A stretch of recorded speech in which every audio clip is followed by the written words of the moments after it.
Hello. Everyone, good evening, good morning. Welcome to the Trevor Garifuna show. We're live on Tuna Techie TV. I am the one and only Trevor Garifuna, and Tuna Techie means we are watching in Swahili. Currently, right now, I'm dressed to impress because I am in Atlanta, Georgia for the Black and Indian family reunion right here with Priest King, which was one of our guests. Very successful event. We're about to put on a show right here in Atlanta today, and we will be at the Martin Luther King Monument in the next couple of hours. So today we're going to have a very important conversation, a continued conversation on the special autonomy law in West Papua. For those who don't know, the West Papuan community has been struggling underneath the chokehold of Indonesia ever since 1961. Okay, the people of West Papua continue to be victimized for being human beings on their own land by someone who's about 3,000 plus miles away. We're going to start with introductions. We're going to get Sister Leonie to introduce herself, and we're going to get Brother Lewis to do it thereafter. Brother Lewis, if you could do me a favor, remove yourself from the link and then come back in. As a matter of fact, what I'm going to do is I'm going to remove you from it, and then we'll bring you back in. Sister Leonie, please introduce yourself and let us know who you represent. Welcome to Tuna Techie TV. This is the Trevor Garifuna show. Thank you very much. Good evening, good afternoon, good morning.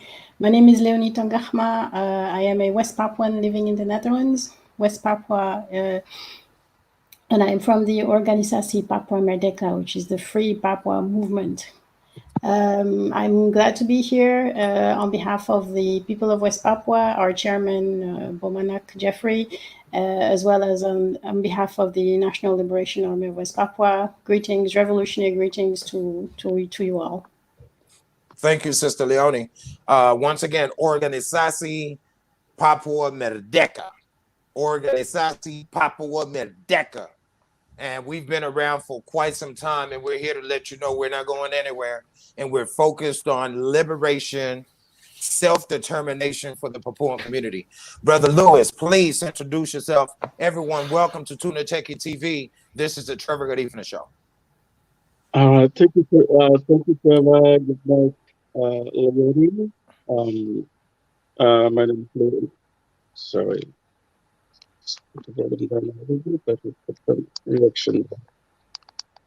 Yes, sorry. My name is Louis Valid, Prior Valid. I'm one of the member of OPM. I'm based in Australia, and I do a lot of advocacy work for OPM and its military wing PPNPB. And I'm proud to be part of the organization that has a history. And yes, so I'm so happy to be here in this program.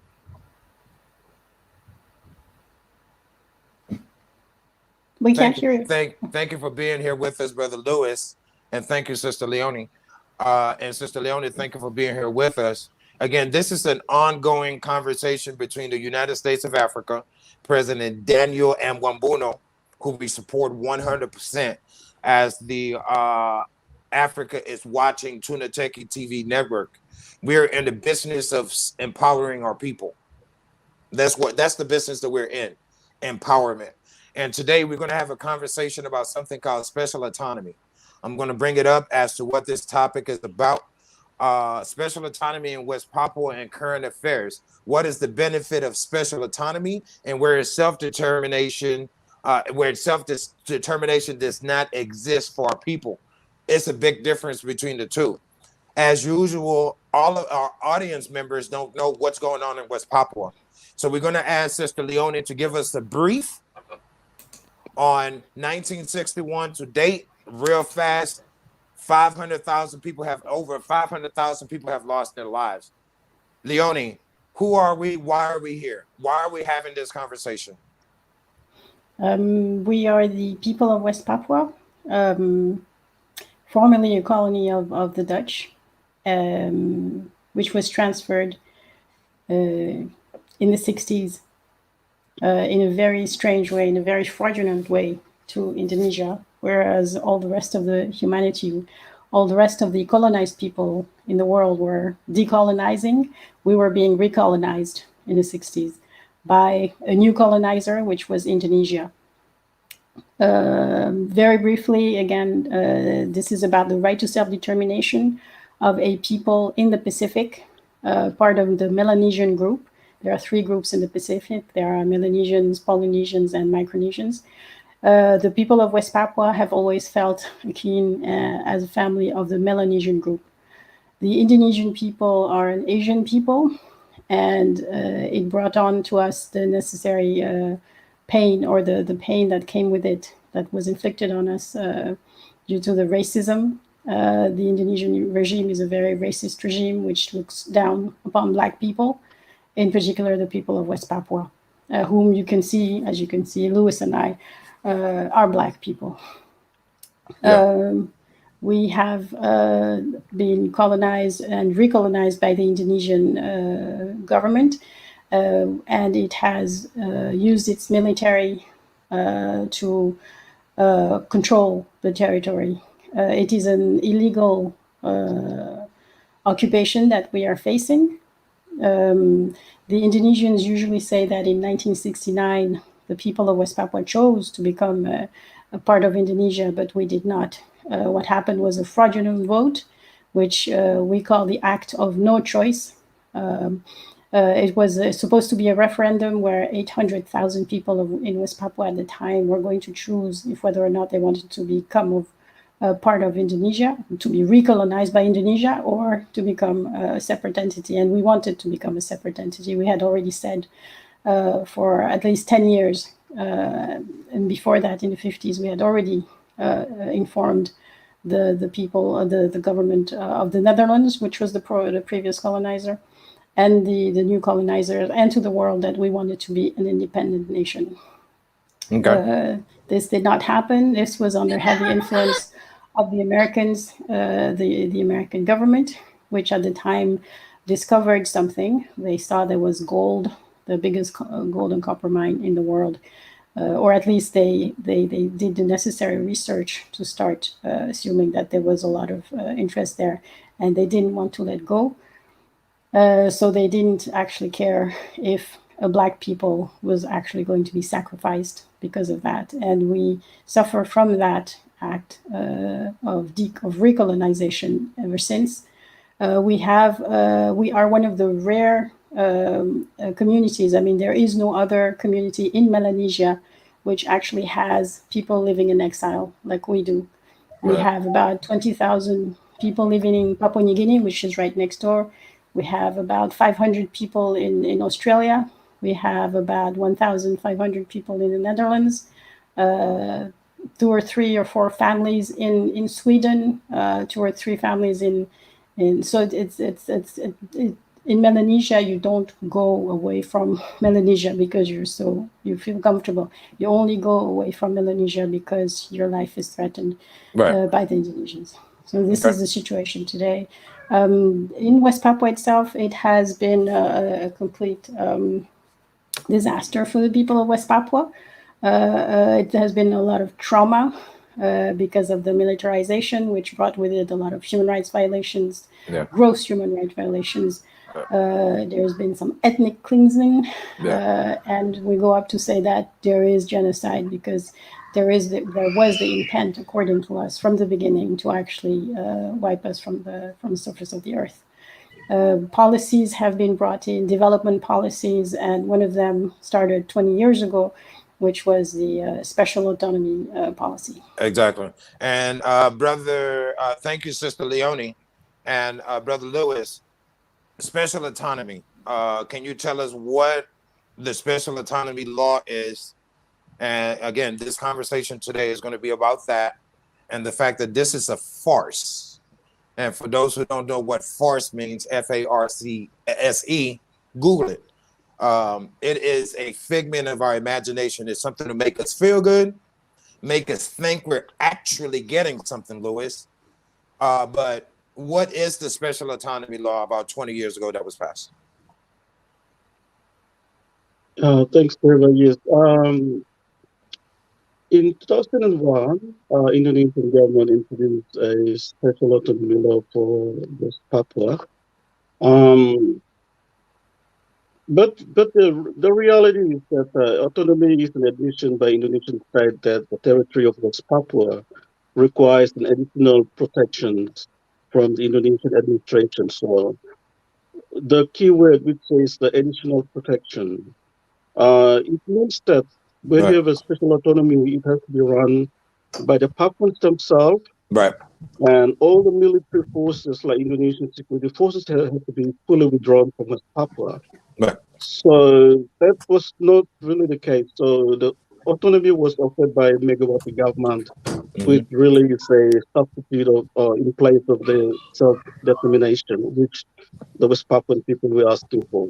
Right. So the territory of West Papua has repeatedly rejected the Indonesian special autonomy law, mostly in notable major rallies. For example, in 2005, and presently, where people were carrying coffins, which contained the proposal of the special autonomy law, Hmm. and the rallies which were conducted basically back in 2010.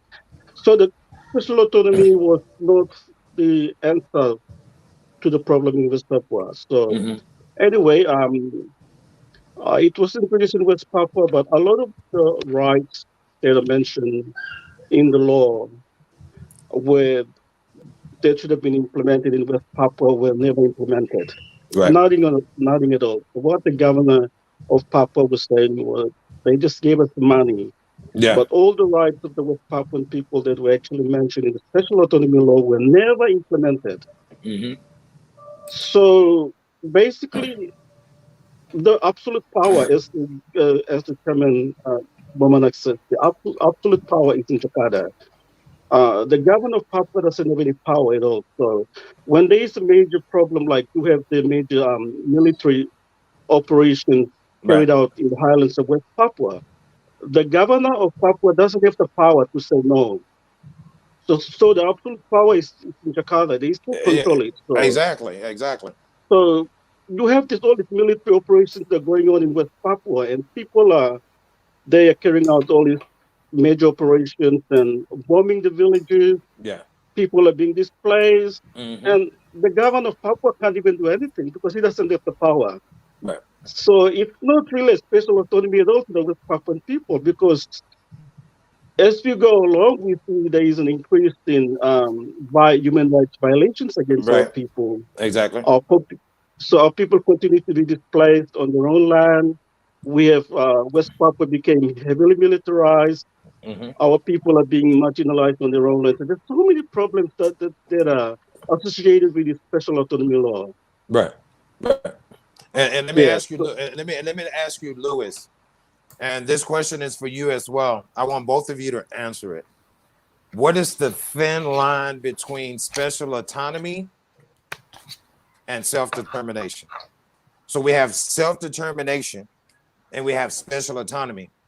Across the world, the colonizers have introduced this thing called autonomy. Okay, and when I say I'm informing you as Papuans, I'm a Garifuna man. In our communities, we have something called autonomy, but we can't seem to grow, Luis, Leone. We can't seem to grow with autonomy. So, what is autonomy? What is self-determination? And what is the difference between the two? Lewis, I give you that question for answer it in short for me because we want people to fundamentally understand from your perspective what is autonomy, what is self-determination, and what does the difference look like if we had self-determination versus autonomy? Lewis. Yeah. Okay. If well, the people of West Papua were asking for self-determination, so which is really a process required by UN Resolution 1514, and it's described in Resolution 11541 as a globally agreed means to determine the sovereignty of foreign and subordinated peoples and nations. So I think that was what people were asking. In regards to special autonomy, it's like uh, some transfer of power to Papuans for them to govern their own government according to what they want, how they feel. Right. But that is not the case we are seeing now in West Papua. It's still being controlled by the central government in Jakarta. So it's not really a special autonomy. Okay. It's something totally different. Okay. Thank you, Brother Lewis. Sister Leonie, thin line between special autonomy and self-determination. I have an answer for it, but I want to hear from you guys. Lewis, thank you. Leonie, special autonomy versus self-determination. Special autonomy is basically used in a very falsified or fraudulent way by the Indonesians. They're pretending that they give special autonomy as a means of respecting the right to self-determination of the people of West Papua. Right. But self-determination is about saying what you want and Yeah. getting and deciding your own future independently from whoever is out there. Right. And self-determination could have been special autonomy, but in this case, it is not at all. The people of West Papua want to be independent, and they've said that since the 1950s. They went on saying that in the 60s, the 70s, the 80s. We want to be free. We want to be independent from Indonesia. We do not need Indonesia or any other country to run our country for us. Right. We can do Right. that ourselves. Right. If we mess up, that's us. If Right. we do the right thing, that's us. That's us. But it's for hundreds and thousands of years, the West Papuan people have been an independent people. Yeah. Before the colonizers came. So that was Right. real self-determination, that was real independence. And that's what we want to go back to, Right. Understanding that there is a new reality, that the world has changed, but still thinking that the people of West Papua are capable Right. of doing what is best for the people of West Papua and the land that is called West Papua. Yeah. Special autonomy given by Indonesia is absolutely not it. It is something probably that the Westerners have actually given them as an idea, Yeah. because very often we will also complain to the United Nations and other powers and tell them, this is not happening. Right. But the Westerners usually tell us, yeah, but you have special autonomy, guys. Don't complain too much. Right. And we're like, well, no, we don't. So you have to explain it to them. But at the same time, you have to understand that they have their interest in that country called Indonesia and in our land called West Papua. And Yeah. so they don't mind that we are going through this fake special autonomy, Yeah. because all they worry about is the fact that Indonesia has a master plan. This is what they call it, the master plan for the acceleration and the expansion of Indonesian economic development. And the Westerners are very happy to see that, because they can get a lot of money out of it. Yes. They've got lots of projects. They can get a lot of. So the plan is based on the accelerated economic growth. So they want to grow economically very quickly. Right. They want to have. They rely a lot on the private sector. So they're going to give a lot of money or invest a lot in that. And the Westerners are very happy to do that as well, because they know Right. they can get a lot of money out of it. And they improve the entire legal, the investment climate that they have. So all the laws that make it possible Right. for them to go into West Papua and to dig whatever resources they have. So the Westerners are happy to do that as well. Right. So when they say to us, come on, guys, you got special autonomy, we know exactly what they mean. We know that they know that we are not having special autonomy. We know that they work together with Indonesia to recolonize us, so that they could get to our national resources. So basically, we're powerless under special autonomy. Simply Completely. put, we want the people to understand. We're worse off. We're worse off. We're worse off because, first and foremost, let it be clear. When someone enslaves you or someone takes what's yours, and then they turn around and say, I'm going to give you some of it back, they're not doing you a favor. They took our self-determination from us and gave us something called autonomy. Autonomy basically means the freedom to do with yourself what you can and what you will. But through systemic violations, we can never lift ourselves up by the bootstrap because autonomy is not enough, right? So we're having a special conversation today. We want everyone to know that today's show is brought to you by Africa is Watching Tuna Cheki TV. And when it comes to Tuna Cheki TV, Tuna Cheki means we are watching. And we want the world to know we are watching. We're paying attention to everything that's going on in our community. This show is also brought to you by Rockstone, all the way from Belize. Get your gear, get your outfit from my main man, Darren Sabal. So, autonomy versus self-determination. What our people need is self-determination. And again, self-determination means you have the resources that you need, you have the support that you need to build an industry, to build a society that is self-dependent. You're not dependent on anyone else. In other words, if Indonesia gave a damn about Papuans, Indonesia would have said, look, we're going to provide you with resources. We're going to move, and if you need help, call us, and we're going to take care of you so that you can get to where you need to get to, because we have raped you. We have raped you. Okay? So again, autonomy is not enough, and this special autonomy farce, we're not going to accept it. Now, I want to ask a question here about education, which is very important. Education and ATSUS. What does the chairman have to say about it, Sister Leonie? Education and ATSUS. Can you speak to us a little bit about that? And can you define what ATSU is? Thank you. So ATSUS is basically special autonomy. It's autonomy khusus. Khusus means special, and autonomy is autonomy. So ATSUS is basically after 20 years of that special autonomy, the Indonesian government has poured millions of rupiahs, that's the currency in Indonesia, into the land. And in terms of education, yes, there are more school buildings. They were able to do that. There are more people maybe who were able to attend the schools. And on paper, there are more teachers.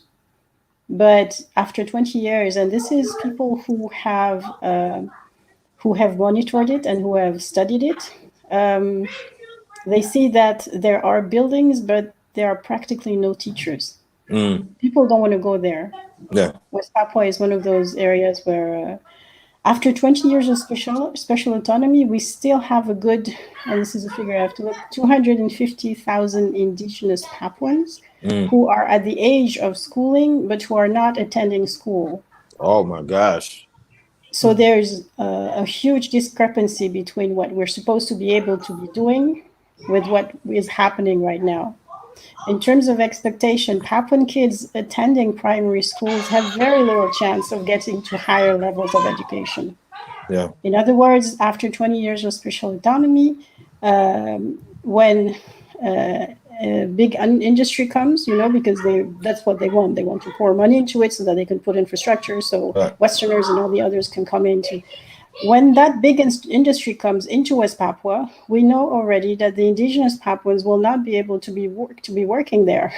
They won't have the qualification. Exactly. They won't have so all this is done not for West Papuans. It is done to prepare West Papua for the Westerners, for capitalists who are there to make money. To be slaves. And West Papuans will be there, marginalized, not getting the jobs, and seeing a lot of other people, Indonesians who might have the qualifications, come in and take the jobs. And so it's in terms of education, special autonomy during the 20 years where it was supposed to do us good, it does nothing but bad. I mean, it's on top of it, West Papua is the most militarized zone in Indonesia, and they keep on sending troops. So everything is done in to favor other people. And again, I repeat that same saying that says that whatever is done for me, but without me, is against me.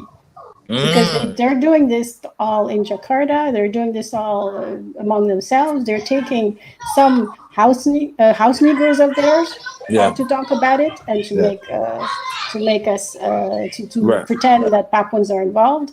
Right. And then they say, well, this is it. Special autonomy is for you, but it's not. And in terms of education, the figures are there, and it's just not working. It's just. I like that. Whatever is done for me that does not include me is against me. And historically, Lewis, this is the way the oppressor has worked. You know, they create these brilliant plans and these great ideas for us, don't even include us, but it's for us, right? I like that, Sister Leonie. Brother Lewis, can you add anything to that? We're still talking about actus, and what does that mean Yeah, to you? exactly. Yeah, firstly, we all need to understand that special autonomy in West Papua will not eliminate human rights violations in West Papua, and also will not stop the ongoing war currently we are seeing in West Papua between the Indonesian military and the West Papua National Liberation Army. It's going to continue. That's the fact. That's the fact that we are still now in West Papua. So the war that is currently going on in West Papua will continue until West Papua, the country itself, is fully liberated from Indonesian colonial rule. So the special autonomy law, Volume 2, now we've just seen recently passed in July 15, was born without hearing the voices of the West Papuan people. So Right. the government even criminalizes those that who reject the special autonomy law with this prison article. So Okay. those who goes against it, they charge them with prison. So are you telling me? So So you're telling me, Lewis, that religion is behind all of this? sorry, come again? Religion. Are you telling me that religion is behind all of this? No, I think to do with the way uh the government implements the law in West Papua. So what I mean is that the special autonomy law was extended without hearing the wish of the Papuan people. So um Right. it wasn't the Papuans who proposed it. It is the special autonomy law. It Yeah, it was was it was Indonesian it was state it was that Indonesia who proposed it. Yeah, imposed it. Yeah, it was yeah, they Indonesia who proposed it. imposed. Yeah, yeah. Go ahead. Go ahead. In 2001, when the special autonomy law was introduced in West Papua, we all thought that okay, that will actually reduce the human rights violations that Right. been happening in West Papua. But that wasn't the case. We have seen increased human rights violations being committed by Indonesian security forces. These are very serious human rights violations Right. Yeah. we have seen against Okay. the civilians in West Papua. So, like recently, we've seen church pastors, priests being shot dead by Indonesian military. We have seen school children being shot dead by the Indonesian military. Right. We have seen women and children. There were cases of women and children that's happened in Huga region, where women and children were shot dead by the military and then buried. And later, they had to they discover the grave and they dug out the body. So this list of human rights violations that has been continued on since um, the special autonomy law came about. So is that really a special autonomy law? Like we are questioning whether it is really special autonomy law or it's something totally different. Right. Like Well. if you try to compare it with special autonomy law that was introduced in Bougainville in Papua New Guinea, it's totally different. Where you have the troops, the military, the defense, and the police from Papua New Guinea, they withdraw, and then the locals in Bougainville, they control the province. So we're expecting that to happen, but it's not the case in West Papua. So you still have the Indonesian military in West Papua. So when you have the military still there, the human rights violation will still continue. Exactly. So really, this is not a special autonomy. Special autonomy. It's something totally different. Yeah. I would. So I would say, Lewis, that the it was an illusion,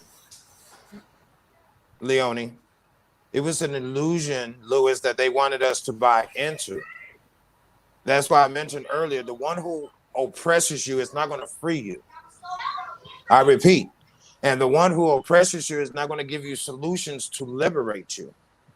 Whatever they give you is to keep you enslaved, regardless of what they give you.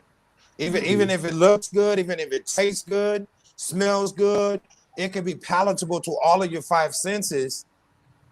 But if it's given to you by those who oppressed you, it's no good for you, period. And what we want the world to know is that in West Papua, like I said, for over 68 years, our brothers and sisters have been killed. They look like you and I. I'm talking about black people, for a lack of better words, Moors, whatever you want to call us. People who look like this skin, okay? You see my skin? People who look like my skin. Yep. Those are the ones that are being treated like shit, okay, in West Papua. And whether you're in Honduras, where our people are being killed by the Honduran government, or in West Papua, where you're being killed by the Indonesian government, both these governments are giving you false thoughts. They're giving you fake thoughts and illusion of liberation. So what we want to tell the people of West Papua, what we want to tell the Garifuna people, what we want to tell anyone that is oppressed is anything that the enemy gives you is not for you. It's not for you. Sister Leonie, if you could give us your closing thoughts on this conversation, something solid, a message that you could give to the people. Brother Lewis, we're going to start with you. We want to close with Leonie. If you could give the people a message, a thought directly to the Papuan community, but to the Black community as well. Not just to the Papuan community, but to the Black community, people who look like you and I.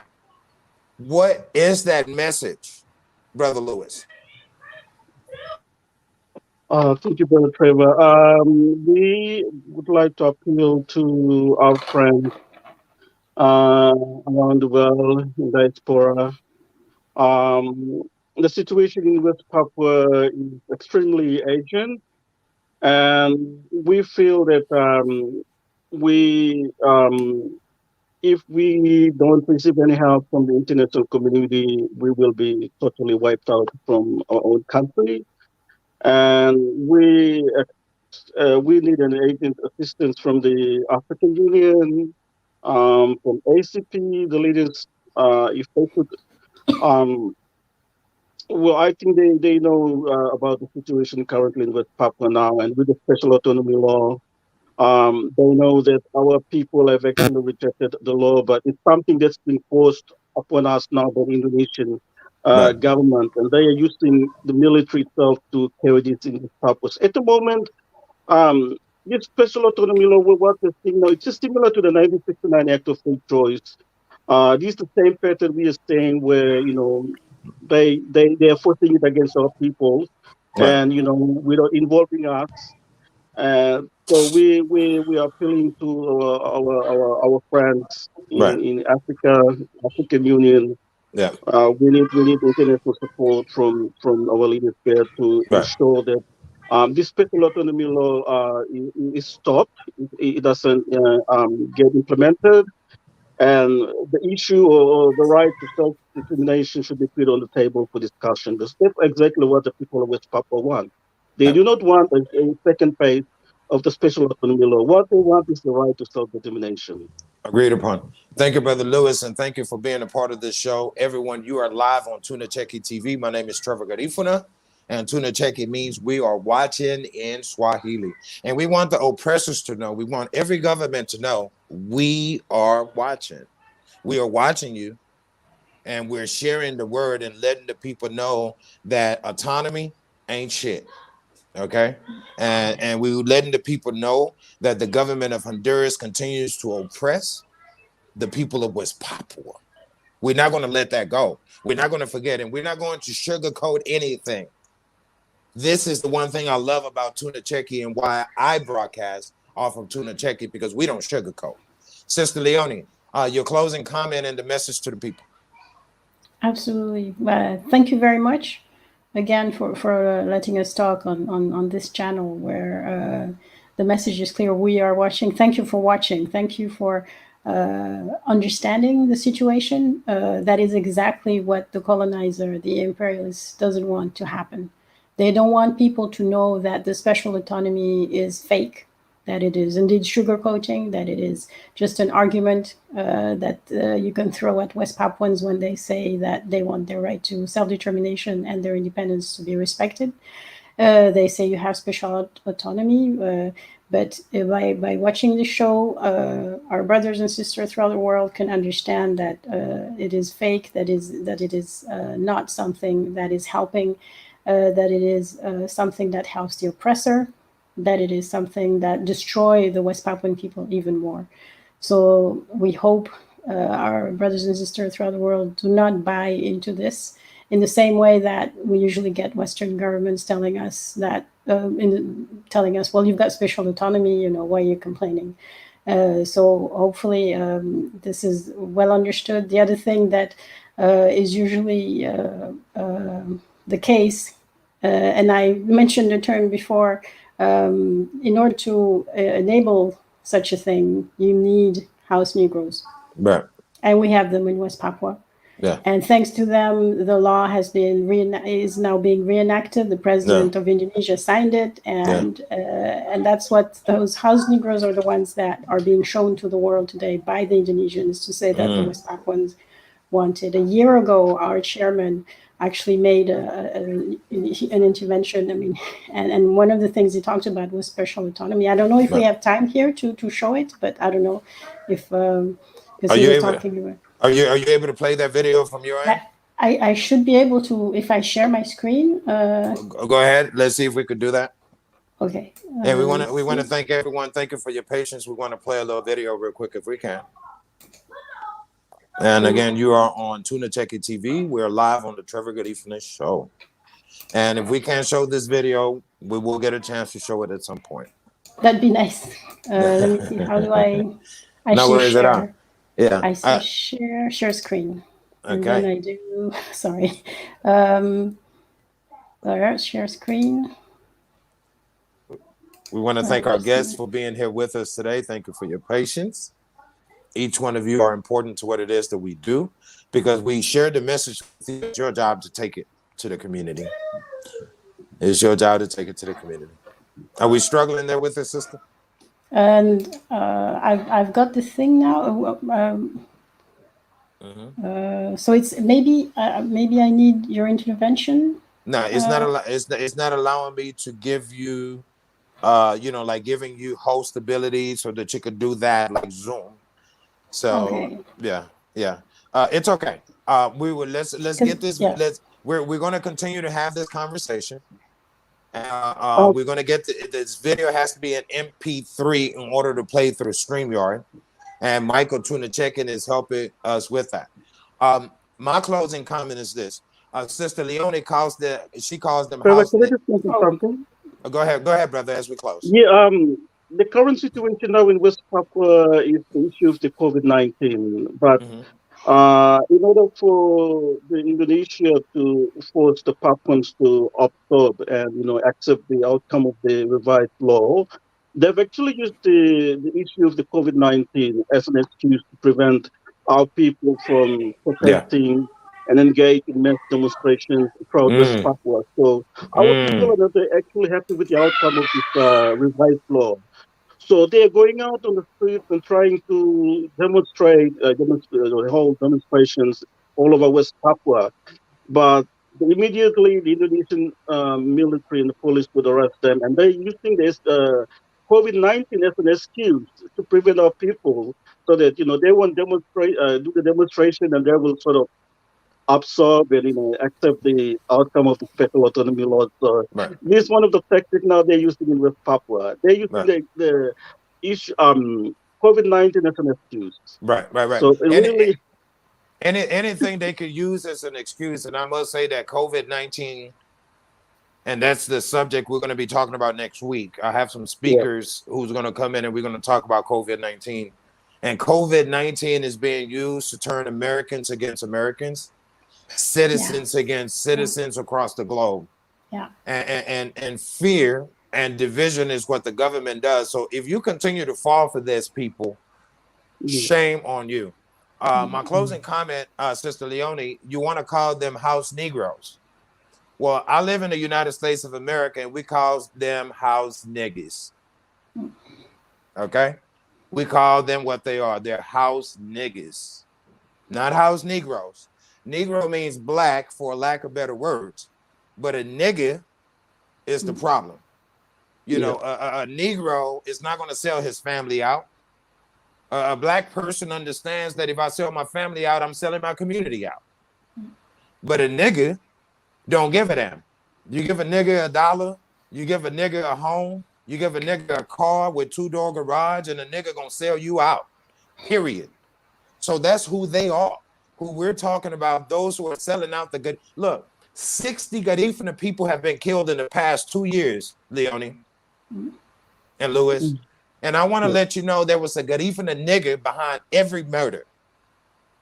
There was always a Garifuna man or a Garifuna woman who jeopardized the life of another Garifuna man or woman. But again, this is the strategy of the oppressor, whether you are in the Caribbean or whether you are way out there in New York City or whether you're out there in the Netherlands or whether you're out there in Australia. It doesn't matter where you at, where's Papua. The oppressor is always going to find that house nigga who is going to find it within him or herself to take that money and continue to oppress their people. So once again, thank you for tuning in to the Trevor Garifuna Show. We're live on Tuna Cheki TV out of Kenya, Africa. I am right here live in Atlanta, Georgia. Erica Antoinette, thank you so much for sharing your space. Bodoma, thank you for coming through from New York. Brother Antonio, thank you for coming all the way from Boston. Abuti Medina, thank you for coming from Houston, Texas, so that we could show Atlanta what it means to be free. What it means to be free, okay? We are not after autonomy. We're after something called self-determination, and we want the government to know we are watching. Tune in.